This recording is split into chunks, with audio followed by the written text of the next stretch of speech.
Hi friends, welcome to ஆறுக்கலை சமையல். ஆறுக்கலை சமையல் இன்றைக்கி சமையல் இல்லைங்க, வீட்டுக்கு தேவையான பெண்களுக்கு தேவையான மிக மிக முக்கிய குறிப்பு தாங்க சொல்ல போகிறேன். வாங்க, வீடியோ ஸ்கிப் பண்ணாமல் கடைசி வரைக்கும் பாருங்கள். அதுக்கு நம்ம சாப்பாட்டு அரிசியாக இருந்தாலும் சரி, இட்லிக்கு ஊற வைக்கிற அரிசியாக இருந்தாலும் சரி, நல்லா தளம்ப தான் படியில் எடுத்து போட்டுட்டு, அந்த எடுத்து போட்ட பாத்திரத்தில் 2 அரிசி எடுத்து அரிசி பாத்திரத்துலேயே போட்டணும். படியை குப்பரையும் போடக்கூடாது, சரியா? அது மொதல் டிப்ஸ். ரெண்டாவது பருப்பு வேக வைக்கும்போது நீங்கள் எவ்வளோ பருப்பு வேகணுமோ அந்த பருப்பை நல்லா கழுவிட்டு குக்கரில் போட்டு மூழ்கிற அளவுக்கு தண்ணி ஊற்றிடுங்க. ஊற்றிட்டு தக்காளி பழம் சேர்த்துக்கங்க, பூண்டு சேர்த்துக்கங்க. இதெல்லாம் சாம்பார் வாசனையாக இருக்கிறதுக்கு நல்லா ஹெல்ப்ஃபுல்லாக இருக்கும். மஞ்சத்தூள் சேர்த்துக்கங்க. மஞ்சத்தூள் சேர்த்துட்டு 1 ஸ்பூன் சமைக்கிற ஆயிலையும் சேர்த்துக்கங்க. பருப்பு நல்லா மலர்ந்து வெந்து வருவாங்க, அதுக்காக சேர்த்துங்க. பெருங்காயத்தூள் கண்டிப்பாக சேர்த்துங்க. பருப்பு ஓப்பன் பண்ணல அவ்வளோ வாசனையாக இருப்பாங்க. பெருங்காயத்தூள் சேர்த்துட்டு தண்ணி பொங்கி வெளியில் ஊற்றாமல் இருக்கிறதுக்கு இது மாதிரி ஒரு சின்ன கிண்ணத்தை உள்ளே போட்டுருங்க. போட்டு குக்கர் மூடியை போட்டு மூடி உங்களுக்கு எத்தனை விசில் தேவையோ அத்தனை விசில் விட்டுட்டு ஓப்பன் பண்ணி பாருங்கள். அங்கே பாருங்கள், மூடியில் ஒரு சொட்டு கூட வெளியே கொட்டாகலை பாருங்கள். அந்த தண்ணி எல்லாத்தையும் அப்புறம் உள்ளே இழுத்து வச்சுக்கும் அந்த கிண்ணம், ஓகேவா? இப்போ ஓப்பன் பண்ணிவிட்டு, ஆனால் அந்த கிண்ணத்தை எடுத்துகிட்டு அதுக்கப்புறம் சமைங்க. சுபா சொன்னேன்னு கிண்ணத்தை போட்டு சமைச்சிடாதீங்க. கிண்ணத்தை எடுத்துகிட்டு அதுக்கப்புறம் நீங்கள் உங்களுக்கு எப்படி பிடிக்குமா சாம்பார் வச்சா அப்படி சாம்பார் வச்சு பக்குவமாக வச்சு சாப்பிடுங்க, ஓகேவா? அடுத்தது என்னென்னு கேட்டிங்கன்னா, நம்ம எப்போதுமே சூடான பாத்திரத்தை டேரெக்டாக கொண்டு போய் அடுப்பு மேடையில் வைக்கக்கூடாது. சில பேர் புதுசாக அப்போ தான் அடுப்பு போட்டிருப்பாங்க. அப்படி இந்த சூடான பாத்திரத்தை கொண்டே வச்சிங்கன்னா அதை தர வெடி போட்டு போயிடும். அதனால் இது மாதிரி ஸ்டாண்டு போட்டு வைங்க, இல்லாட்டி தட்டு வச்சு வைங்க. சூடான பாத்திரத்தை டேரெக்டாக கொண்டே கொதிக்க கொண்டே இறக்கி அந்த இதில் வச்சிங்கன்னா அந்த வெடி போட்டுரும், ஓகேவா? இதை ஃபாலோ பண்ணி பாருங்கள். ஸ்டாண்ட் இல்லாட்டி தட்டில் வைங்க, ஓகேவா? அடுத்து என்னென்னு கேட்டிங்கன்னா, சாம்பார் தாளிக்கிறது இந்த மாதிரி தாளித்து பாருங்கள். சாம்பார் கெட்டே போகாது. கேஸ் ஆன் பண்ணி வானலி வச்சு ஆயில் ஊற்றி கடுகு உளுந்த பருப்பு சீரகம் ஒரே ஒரு 10 வெந்தயத்தை போட்டிங்கன்னா சாம்பார் மத்தியானம் கெட்டு போகிற சாம்பார் நைட்டு வரைக்கும் கெட்டு போகாமல் இருக்கும்.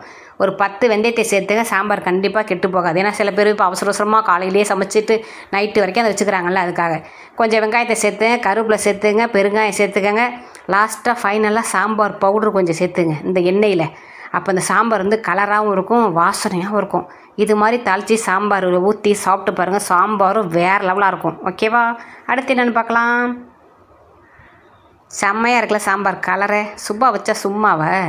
ஓ, வெண்டைக்காய் எப்போவுமே நீங்கள் வாங்கிட்டு சமைக்கும்போது நல்லா கழுவிட்டு காய வச்சு நறுக்குறீங்கன்னா அந்த பிசு அதுக்கு இருக்காது. வெண்டைக்காய் காயாமல் ஒரு வாரத்துக்கு நம்ம வச்சுக்கணும் அப்படின்னு நீங்கள் நினச்சிங்கன்னா மண்டை பகுதி வால் பகுதி கட் பண்ணிவிட்டு ஸ்டோர் பண்ணி வச்சிங்கன்னா 10 நாளானாலும் வெண்டைக்காய் கெட்டு போகாது, ஃப்ரெஷ்ஷாக இருக்கும். கண்டிப்பாக ட்ரை பண்ணி பாருங்கள். அடுத்து மட்டன் வேக வச்சு அந்த சூப் எடுத்து குடிக்கிறதுக்கும் மட்டனை வேக வைக்கிறது இந்த மாதிரி வேக வச்சு மட்டன் குழம்பு வச்சிங்கன்னா செம்ம டேஸ்ட்டாகவும் வாசனையாக இருக்கும். மட்டன் வேக வைக்கிறதுக்குன்னு ஒரு முறை இருக்குது. நல்லா மஞ்சத்தூள் போட்டு வாஷ் பண்ணி எடுத்துகிட்டு வந்துட்டு குக்கரில் சேர்த்துக்கிட்டு கறிக்கு தேவையான உப்பு சேர்த்துங்க. ரொம்ப சேர்த்துறாதீங்க, கறி மரத்து போயிடும். அதனால் கொஞ்சமாக நம்ம இந்த சூப் எடுத்து நான் குடிக்கிறதுக்காக அதனால் கொஞ்சம் உப்பை போட்டு மஞ்சத்தூள் போட்டு அதுக்கப்புறம் இல்லை என்னென்ன போட போகிறோம் அப்படின்னா மல்லித்தூள் கொஞ்சம் சேர்த்துங்க.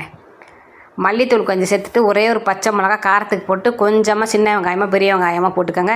ஒரே ஒரு தக்காளி போட்டு அரிசி களையிறீங்களா கழனி தண்ணி, அந்த கழனி தண்ணி இதில் ஊற்றுங்க. ஊற்றி லாஸ்ட்டாக இஞ்சி பூண்டையும் போட்டு ஒரு கலக்கி குக்கர் மூடியை போட்டு உங்களுக்கு எத்தனை விசில் தேவை அத்தனை விசில் விட்டு சூப்பை மட்டும் எடுத்து குடிச்சு பாருங்கள். வேறு லெவலாக இருக்கும். கறியை குழம்பு வச்சுக்கோங்க உங்களுக்கு பிடிச்ச மாதிரி, ஓகேவா? அடுத்து என்னென்னு பார்த்தீங்கன்னா, கிரைண்டரில் மாவு ஓடிட்டுருக்கு. அரிசி எப்போவுமே இட்லிக்கு மாவு அரைக்கல ஒரு கைப்பிடி அவ்வளோ ஊற வச்சு அந்த அரிசி மாவு ஓடையில் நான் போட்டு விட்ருவேன்.